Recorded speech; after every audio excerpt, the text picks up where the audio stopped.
হযরত ঈসা আলাইহিস সালাম যখন ছোট ছিল, ওর আঙ্গুলের ইশারা বুঝতে হবে, যদি থাকবে তো ফেলা দিবা। ঈসা আলাইহিস সালাম যখন ছোট ছিল, মা মরিয়ম আলাইহিস সালাম কোলে করে নিয়ে আসছে।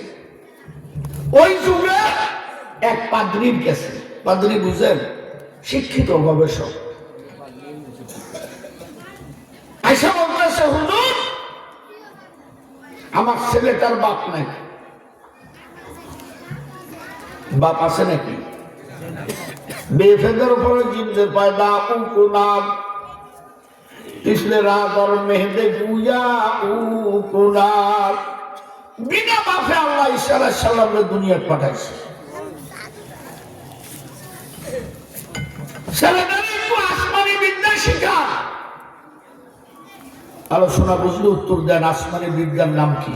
সরসরিয়া, এবিসিডি তো বলেন, তিনটা বল, অক্ষর তিনটা বলেন, আলিফ বা তা। লাভ কি হয়েছে জানেন? আপনার আমল নামায় 30টা নেকি লেখা হয়ে গেছে। বাজান রে, আমার মতো রাশি এখানে বসার কোনো যোগ্যতা নাই, কোরআনের বদৌলত আল্লাহ এখানে বসাইছে। ও বাবা, কোরআন যে কাঠে রিয়ালটার মধ্যে লাগে রাখে, এই রিয়ালটাকে আপনি পাও লাগাতে পারবেন? আপনি কোরআন পড়তে জানেন না, তারপরও কি পারবেন? আপনার বিবেকে বাধা দিবে না? এটার মধ্যে কোরআন ছিল, কাঠটার দাম কি বেশি? সামান্য একটা বাজারের কাঠ, কোরআনের সাথে সম্পর্ক থাকার কারণে কাঠের মূল্য বেড়ে গেছে।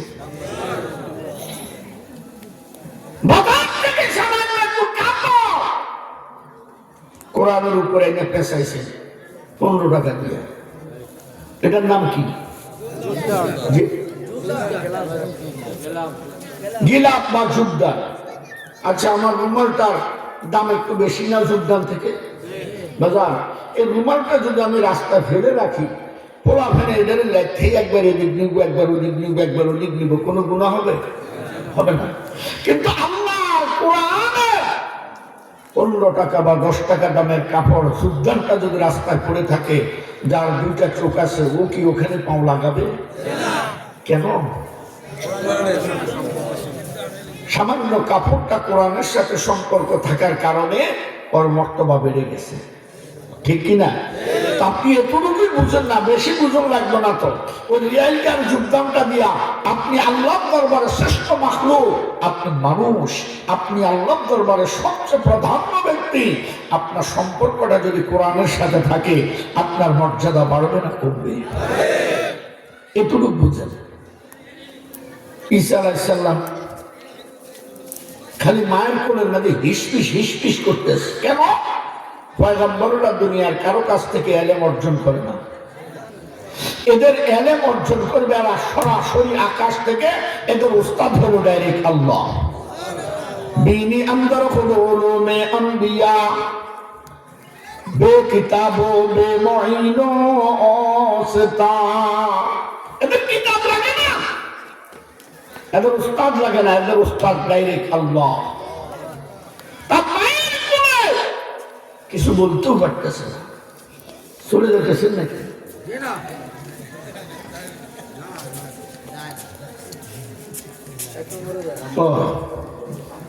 না বসতে যদি 1 আর 2 শুরু হয়তো কি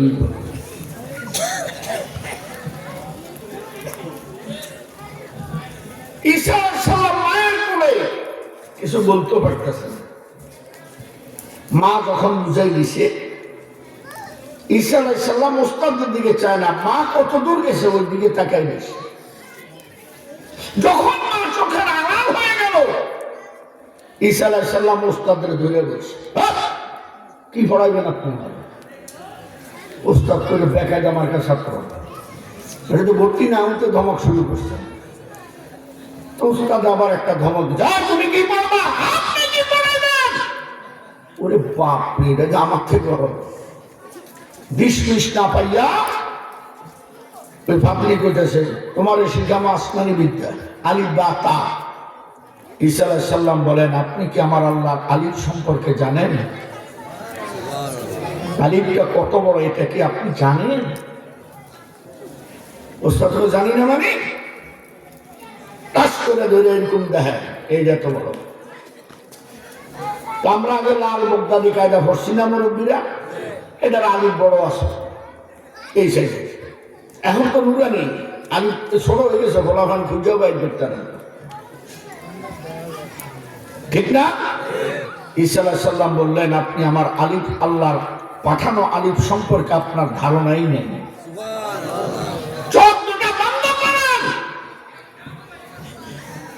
অন্তরের চোখ দিয়ে একবার আমার আল্লাহর আলিফটাকে স্মরণ করেন, দেখবেন আলিফ কত বড়।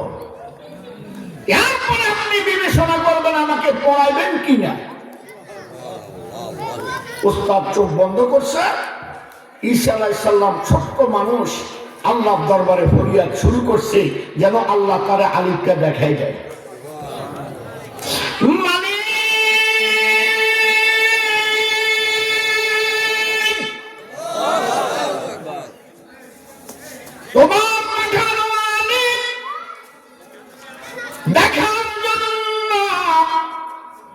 তোমারই এক বান্দা চক্ষু বন্ধ করে দিয়েছে, তুমি দয়া করে মায়া করে তারে আলিফটা দেখাইয়া দাও। এমন মুহূর্তের মধ্যে উস্তাদের সমস্ত শরীরে কাঁপ উঠে গেছে, চোখ দিয়া পানিগুলা টপ টপ টপ টপ করে পড়তেছে। ঈসা আলাইহিস সালামকে জড়ায় ধরে বলে, বাবা সত্যি করে বলো তুমি কে? ঈসা বলেন, আমি মরিয়মের পুত্র ঈসা। না রে বাবা না, আমি দেখতেছি তোমার মধ্যে অন্য কিছু লুকিয়ে আছে। পয়গম্বর বলেন, কি লুকিয়ে আছে ওইটা বলেন। বলে, আমি দেখতেছি আলিফের নিচের অংশ জমিনের মধ্যে, মাথার অংশ লেগে আছে আরশে আজিমে। ঈসা আলাইহিস সালাম বলেন, এবার চিন্তা করেন আল্লাহর পাঠানো আলিফটা কত বড়। আরশে আজিম সব আসমান সেট করে ফেলছে, সব অতিক্রম করে আরশে আজিমের মধ্যে চলে গেছে। ও বন্ধু, চিন্তা করে দেখো আল্লাহর পাঠানো কোরআন কত বড়। এই জন্য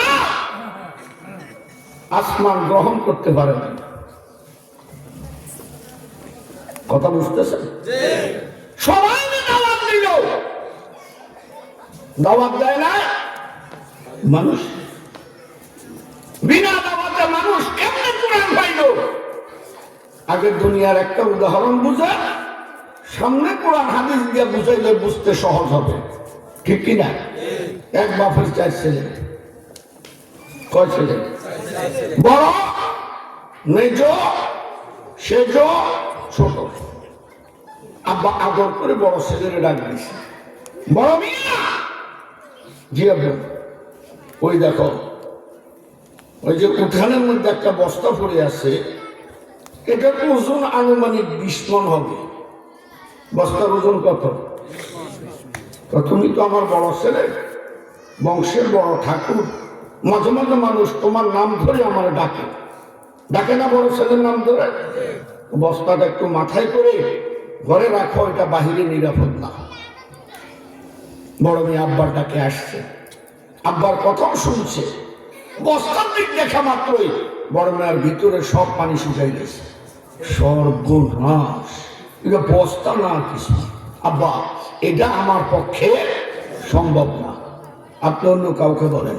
মেজো মিয়া আসছে, ওনাকেও বুঝে শুনে বলছে এটা ঘরে রাখতে। মেজো মিয়া, আব্বা বস্তা তো দূরের কথা, ওটার আঙ্গানি যে একটা পাওয়া, এটাই তো আমার কাছে নেই,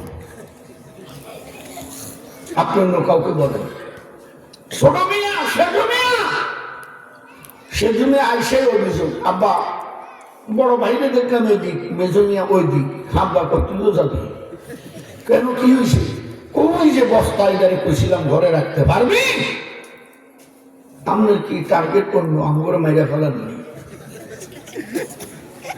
লাউ আনজালনা হাযাল কুরআন আলা জাবাল লারাআইতাহু খাশিআন মুতাসাদ্দিআন মিন খাশিয়াতিল্লাহ।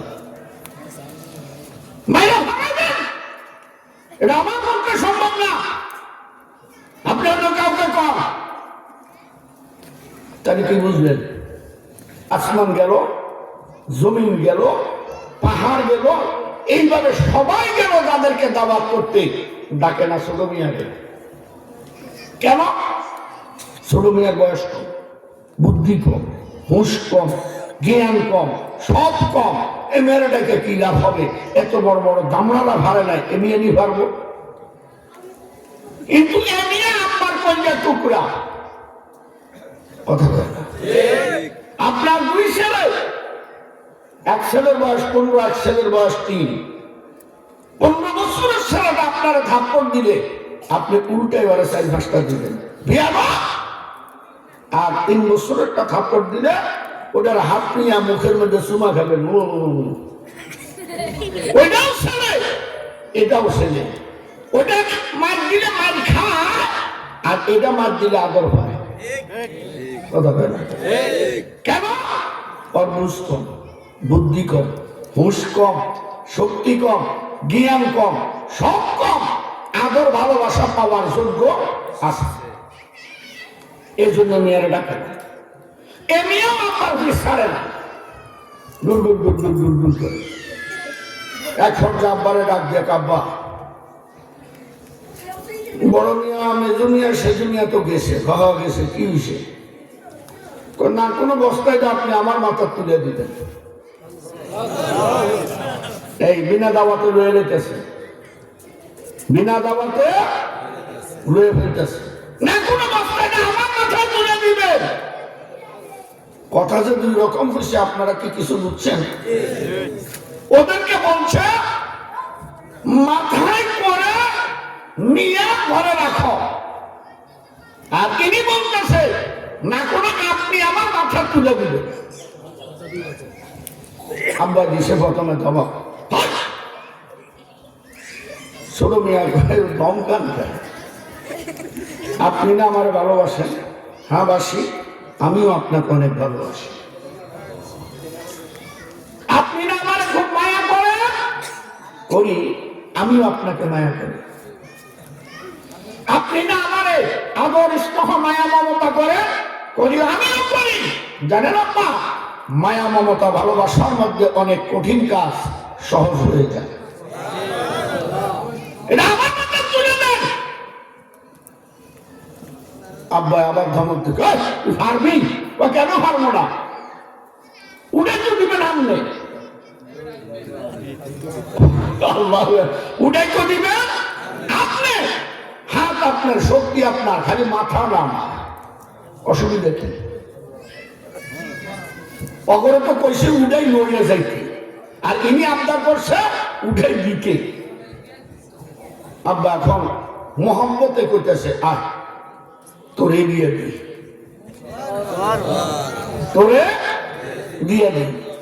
ছোট ছেলে আবার আবদার করে বলছে, না আব্বু দিবেন, ঠিক আছে, শর্ত আছে। আমার কি শর্ত? অবস্থায় আমার মাথায় নিরাপদ না। চোর ডাকাত বাটপা টাউর শিকারে দেশ ভুলে গেছে, যে কোনো সময় আমার মাথার থেকে টুকরা টুকরা করে নিল, আমারও নিব। কথা বলে না। ও তো কি করতে হইব? বস্তাটার হেফাজতের দায়িত্ব আপনার নিতে হইব। আপনি যদি এটার দায়িত্ব নেন, কেউ ডরেই ওটার দিকে চোখ তুলে চাইত না। টাউর বিকৃত হয়েছে, জাবর বিকৃত হয়েছে, ইঞ্জিন বিকৃত হয়েছে।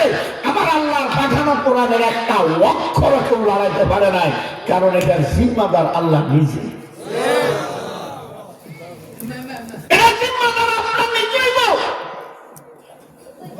আব্বা কই নিলাম, ইন্না নাহনু নাযালনা যিকরা ওয়া ইন্না লাহু লাহাফিজুন।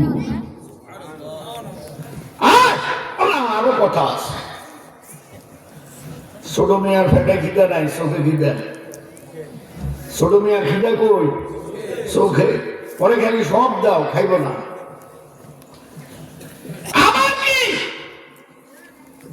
আপনি খালি কোরআন হেফাজতের দায়িত্ব নিলেই হবে? আমরা যদি কোরআনটা কষ্ট করে আমাদের সিনার মধ্যে ঢুকাই, আমগুরে হেফাজত কে করব? আল্লাহ তো আমি নিজকে আমার মুফাসসিরিনে কেরাম 3 ভাগ করছে। আল্লাহ কাউকে নিজে হেফাজত করবে, কাউকে যার মাধ্যমে কোরআন দুনিয়াতে পাঠাইছে জিবরাইলের মাধ্যমে করাবে, কাউকে নবীর মাধ্যমে যার উপর কোরআন নাযিল হয়েছে তার মাধ্যমে করাবে। কোরআন কারীম কোরআনওয়ালা হাফেজে কোরআনকে হেফাজত করছে, এরকম বাস্তব দৃশ্য আপনারা দেখছেন? আমার থেকে 2টা বাস্তব ঘটনা শুনবেন, উড়াউড়ি করবেন? তাহলে 2টা আমার 2 চোখে দেখা বাস্তব ঘটনা। এক, আপনাদের জানা মতে খুলনায় বেশ কয়েক বছর আগে সিডর হয়েছিল, কি হয়েছিল? এর আগের বছর আমি ওখানে মাহফিল করলাম, শরণখোলা। জায়গার নাম কি? শরণখোলা। যুবকরা যথেষ্ট পরিমাণ হাদিয়া দিয়েছে, গাড়ি নিয়ে গেছে, ইজ্জত অনেক করছে। এর পরের বছর অগ্রিম দাওয়াত দিব। সিডর হয়ে গেল 3 দিন পরে আমার মাহফিল। আমি ওদেরকে ফোন দিলাম, তখন একটা ফোন আসলে এরকম বড় বড়, মাহফিল কি হবে হুজুর? আমাদের কিচ্ছু নাই, আমাদের কিছুই নাই, এমনকি অনেকের পরনে কাপড়ও নাই। হুজুর এরপর যদি আপনি আসেন আমরা মাহফিল করব। আমি ভাবলাম সুখের দিনের বন্ধু হয়ে লাভ কি, দুঃখের দিনে তো হওয়া চাই। আমি গেলাম, বলা মানুষ আমাকে কেন দাওয়াত দেয়, আমি দাওয়াত মিস করি না। আপনাদের এই ডেটটা নেওয়ার জন্য ইলিশ আলারা বহু চেষ্টা করছে, পাওয়ার বানাইছে, পাওয়ার। পাওয়ারের লোভী আমি না, ডেট লিখছি তো লিখছি, এটা কাটাকাটি আমার অভ্যাস নাই। যাই হোক আমি গেলাম, সত্যি কথা ওদের কিছুই নেই, ওদের কিছুই নেই। আল্লাহর ওয়াস্তে বয়ান করছে, অনেক কষ্টে তারা আমাকে 600 টাকা দিচ্ছে, রাস্তায় আসতে 400 টাকা দান করে দিচ্ছে। অবস্থা এক বৃদ্ধ মহিলা উলঙ্গ অবস্থা বসে আছে, তাকে 100 টাকা দিছি, মা একটা কাপড় পাওয়া যাবে? পাওয়া যাবে বাবা। 100 টাকা দিয়ে বাসের টিকিট করছি, আর 100 টাকা রাস্তা দিয়ে দিছি। আমি যে কথা আপনাদেরকে বুঝাইতে চাই, আমি যাওয়ার কিছুক্ষণ পর একটা লোক আসলো, একটা ছেলেকে হাতে করে, বয়স 10-12 বছর বয়স। হুজুর আমার ছেলেটার একটু দোয়া করে দেন, ওকে আমি হারাই ফেলছিলাম, কোরআনের বদৌলত আল্লাহ আমার কাছে ফিরিয়ে দিছে। কেমনে? এখন বয়ান করতেছে। হুজুর সিজন যখন শুরু হয়ে গেল, আমি আমার মাকে বিদ্যাকর্তা আশ্রয় কেন্দ্রে রেখে আসলাম। হঠাৎ করে দেখি আমার এই ছেলেটাও নাই, আমার বাবাও নাই। এই দিকে তুফান শুরু হয়ে গেল, রমরম করে পানি ডাকতে আসে। হুজুর আমি আর আমার উপযুক্ত বোন এবং আমার স্ত্রী 3 জন ঘরে, পানি ধম করে ঘরের উপরে বেড়ে গেল, উঠে গেলাম ঘরের চালে। হুজুর কিছুক্ষণের মধ্যে আমার একটা ধাক্কা দিল, ঘরটা লড়ে গেল। পানির মধ্যে ভাসতে ভাসতে ঘর কত দূর গেল, কোন জায়গায় গেল আমরা বলতে পারবো না। গভীর রাত্র, আমাদের কোনো ঠিকানা নাই, কোন জায়গায় গেলাম এটাও জানি না। বিবস্ত্র হয়ে গেলাম। কিয়ামতের ময়দানে যে একজন আর একজনের দিক দেখবে না। ও হুজুর ওই দিন আমি বুঝতে পেরেছি আমার উপযুক্ত অবলম্ব আমার বিধি উলঙ্গ চোখ দিয়া পাখানের মতো আমার সাহস হয় না। অল্প কিছুক্ষণ পরে দেখি বিশাল বড় একটা গাছের ডালের মধ্যে আমাদের ঘরটা আটকে গেল। কিছুক্ষণ পরে পানি নামা শুরু করে দিল।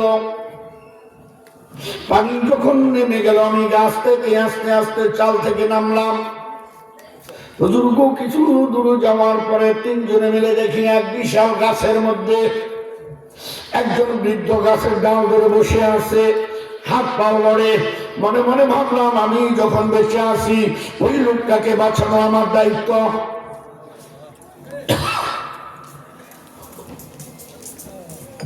হুজুর আমি গাছের পাতা দিয়ে একজন ঢেকে গাছে উঠলাম। কিছু দূর যাওয়ার পরে দেখি এটা অন্য কেউ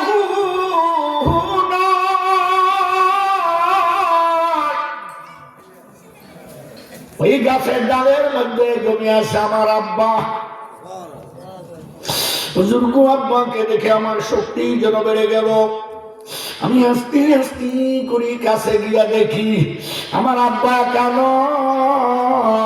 আমার আব্বা এক হাত আমার এই ছেলেটারে ধরে রাখছে আর এক হাতের মধ্যে ডালটা জড়াই রাখছে। আমি বুঝতে পেরেছি আমার আব্বাকে আর ছেলেকে আল্লাহর কোরআনের বদৌলতে আল্লাহ বাঁচাইছে।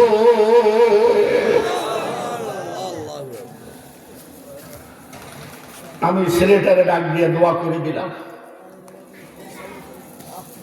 যা বাবা। এখন প্রায় যাই, ছেলে এখন কোরআন হাফেজ, মাদ্রাসা আলেম হয়ে গেছে। আমি যে ঘটনাটা বলতেছিলাম বাস্তব যেটা আরেকটা চোখে দেখছি,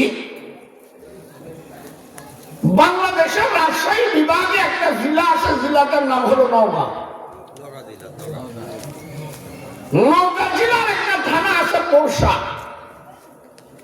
এই পোরশা মাদ্রাসা আমি তখন জামাতে নিজাম পড়ি, 50-এর আগের কথা। কথা বুঝতেছেন? কারণ আমার বাপ চাচারা ওখানে চাকরি করতো, আমাদের ওখানে বাড়ি ঘরও আছে, নওগাঁ আমবাগানও আছে। আমাদের ঢাকা জেলার পাশে একটা জেলার নাম হলো নরসিংদী। নরসিংদী জেলার একটা থানার নাম রায়পুরা আছে, বৈরব ঘেষা। রায়পুরার একটা ছেলে ওয়াজে গেছে, ওয়াজ থেকে এসে বিবিকে বলতেছে, বিবি আপনি তো গর্ভবতী। বলে হ্যাঁ। আপনার গর্ভের সন্তান যদি ছেলে হয় মাদ্রাসায় পড়ে, যদি মেয়ে হয় কোন আলেমের কাছে বিবাহ দিয়ে দুনিয়াতেও আখিরাতে। বিবি বলতেছে, আপনি যেভাবে বলতেছেন মনে হয় বাঁচবেন না। বাঁচা না বাঁচা পরের কথা, তবে হায়াতে জিন্দেগি কচু পাতার পানি। টল টল টল টল করতেছে, যে কোনো সময় বাতাস আসবে পড়ে যাবে, ঠিক কিনা? গত বছর অনেক ছিল, এই বছর নাই। কত মানুষ আমার আল্লাহ নিয়ে গেছে করুণায়, কাউকে জিজ্ঞেস করে না। ডেঙ্গুতে অ্যাক্সিডেন্টে ঘুমের ঘরে এমনের সামনে কাউকে জিজ্ঞেস করা লাগছে? তোমাকে আমাকে আল্লাহ বাঁচাই রাখছে পরীক্ষামূলক, সিগন্যাল দিয়ে তোমারে দেখাইছে, আমি ইচ্ছা করলে তোরও নিতে পারি।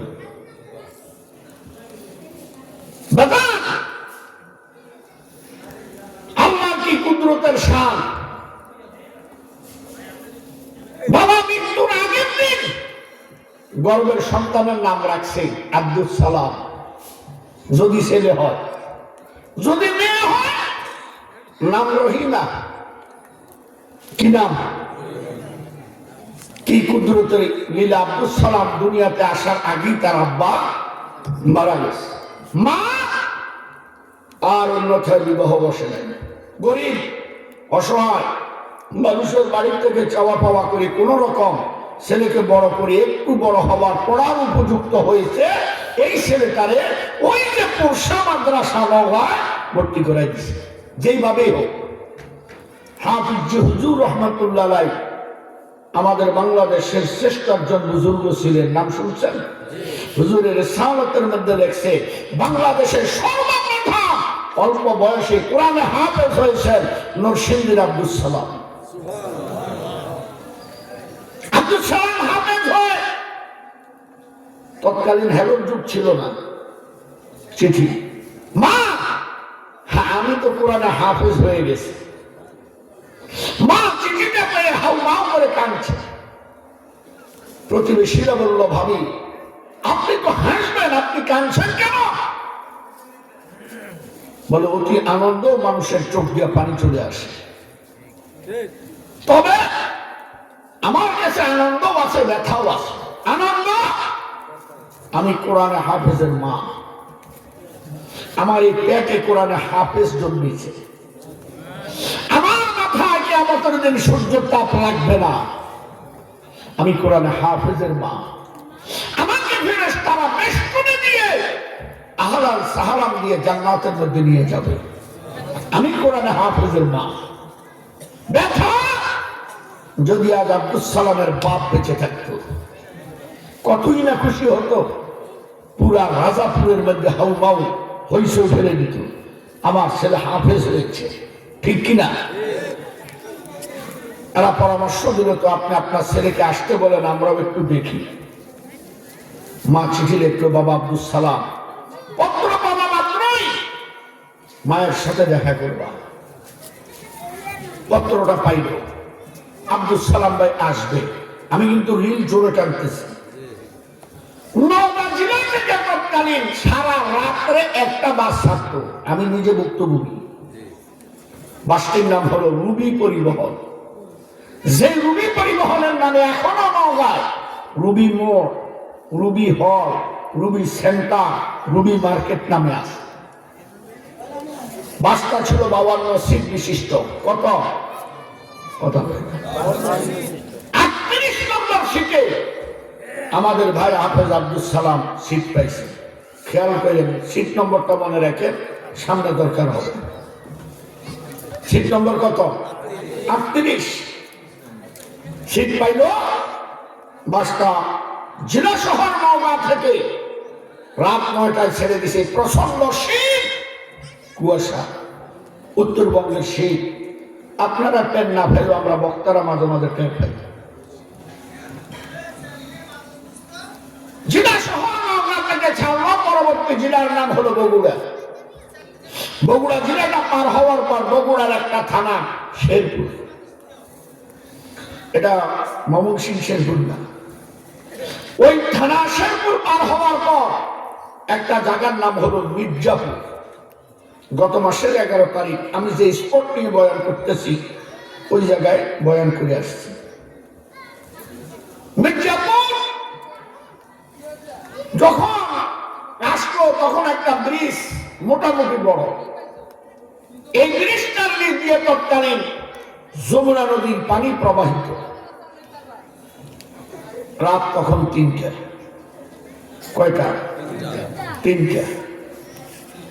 বাসটা যখন ব্রিজের মধ্যে উঠল, অপর প্রান্ত থেকে একটা মাল ভর্তি করে ট্রাক উঠে গেছে।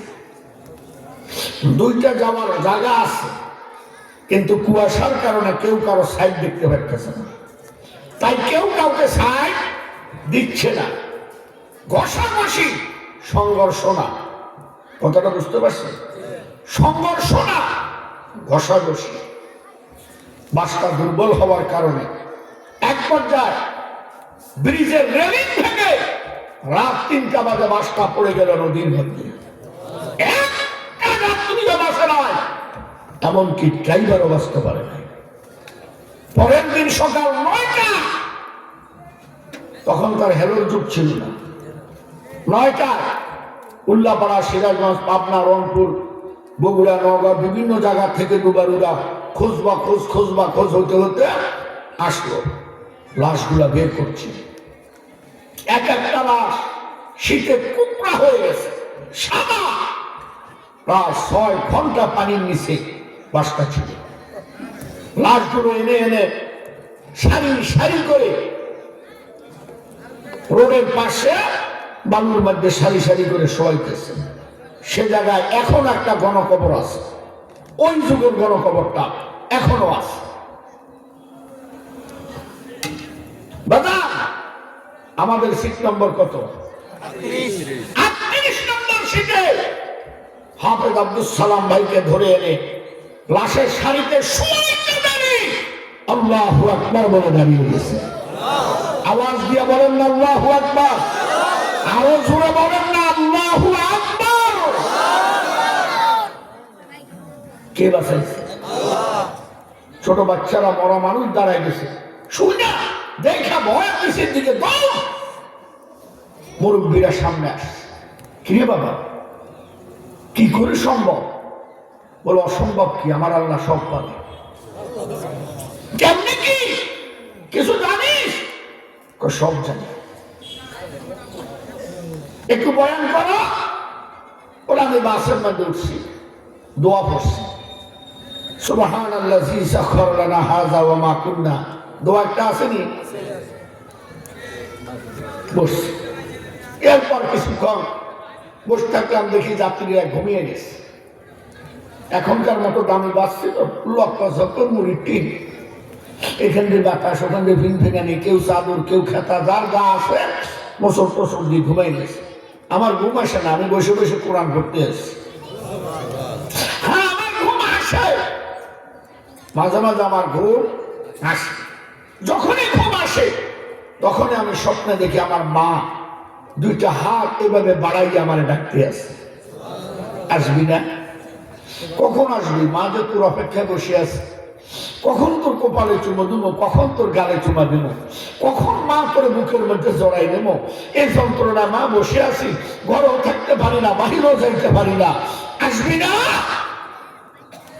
মায়ের এই কথা, এই স্বপ্নগুলা দেখার পর আমার স্বপ্ন ভেঙে যায়। আবার আমি বসে বসে কোরআন তেলাওয়াত করি। এইভাবে করতে করতে ব্রিজের মধ্যে বাসটা আসে। আমি দেখলাম অপর প্রান্ত থেকে দুইটা শুধু হেডলাইটে একটু আলো দেখা যায়, কুয়াশা তো। পরবর্তীতে দুইটার মধ্যে ঘষাঘষি হচ্ছে, বাসটা অনেক ঝুঁকি খাচ্ছে। বাকি যাত্রীরা হয়তো মনে করছে রাস্তা ভাঙা, কিন্তু আমি তো দেখতেছি অঘটন ঘটে যাইতেছে। একদম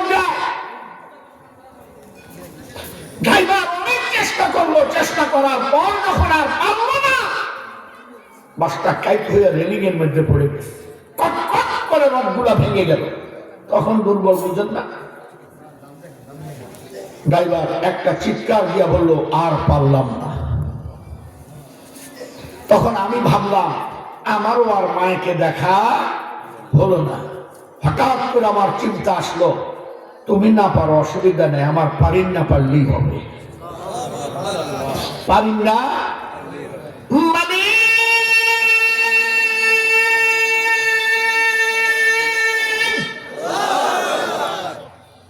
তুমি তুমি নিজে হেফাজত করবে, না হয় জিবরাইলের মাধ্যমে, না হয় নবীর মাধ্যমে।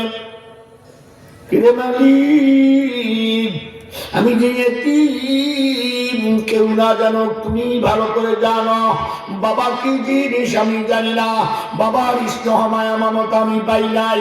জনম দুখুনি মা দুইটা হাত বাড়ায় বসে আছে, তুমি কি পারবা না কোরআনওয়ালাকে গভীর পানির নিচে বাসাইয়া দিতে? বাবাজি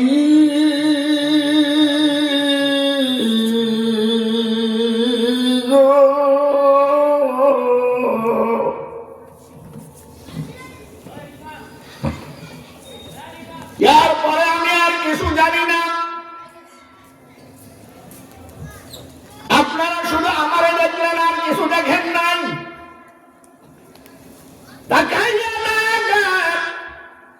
আমার মাথার মধ্যে যে টুপিটা, টুপিটা পর্যন্ত এক চুল লড়াচড়া করে নাই। আমার শরীরের মধ্যে যে জামা কাপড়, কাপড়গুলোর মধ্যে এক ফোঁটা পানি লাগে নাই। যদি আপনারা আমাকে ডাক না দিতেন, আসহাবে কাহফের মতো আমার আল্লাহ আমাকে এইভাবে জীবিত রেখে দিত। হাফেজ আব্দুল সালাম অনেক কষ্ট করে বাড়ির মুখে রওনা। এইদিকে জনম দুকুনি, মা একবার ঘরে যায় একবার বাহিরে যায়, সন্তানের জন্য ঘুম নাই। যাকে রাস্তার মধ্যে পায় তাকে জিজ্ঞাসা করে, আমার ছেলেরে দেখ শুনি, হাফেজ আব্দুল সালাম রে পাই শুনি। ঘরের মধ্যে গেলে ছেলের কথা মনে পড়ে, ঘরে থাকতে পারে না, রাস্তায় বের হয়ে যারা পায় তারে ধরে, ও বন্ধু কয়েকদিন পর কে জানি মায়ের কাছে আওয়াজ দিল, চাচি আম্মু আমার মন বলে আব্দুল সালাম ভাই আসতেছে।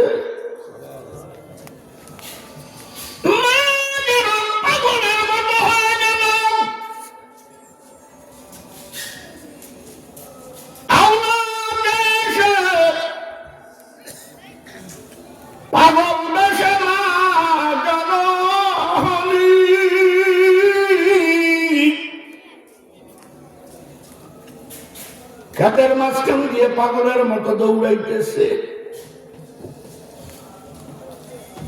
সন্তান যখন